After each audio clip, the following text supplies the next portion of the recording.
हे तलावावर बघण्यासाठी आलतो.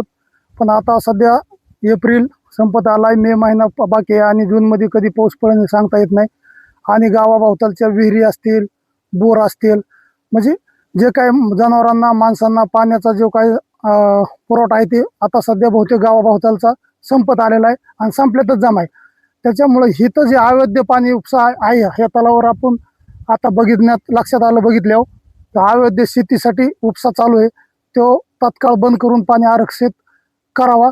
पण हे शासन आता हे इतकं चालू आहे तरी शासन काय करतं हेच कळाना.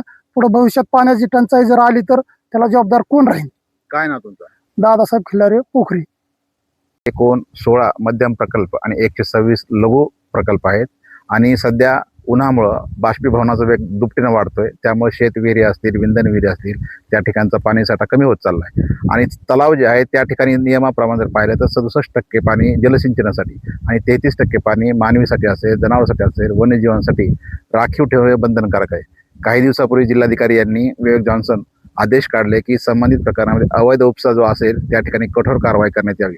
मात्र महसूल प्रशासन असेल, पाटबंधारे विभाग असेल, महावितरण विभाग असेल यांना आदेश देऊनही ते केवळ कागदोपत्री घोडे नाचत आहेत. आपण आज पाहिलं तर पाटोदा तालुक्यातील भाळा जो साठवण तलाव आहे या ठिकाणी बऱ्याच प्रमाणावर आजही मोठ्या प्रमाणावर जलसिंचनासाठी पाणी उपसा केला जातं आणि भविष्य काळामध्ये तीव्र पाणी टंचाई भासण्याची शक्यता आहे.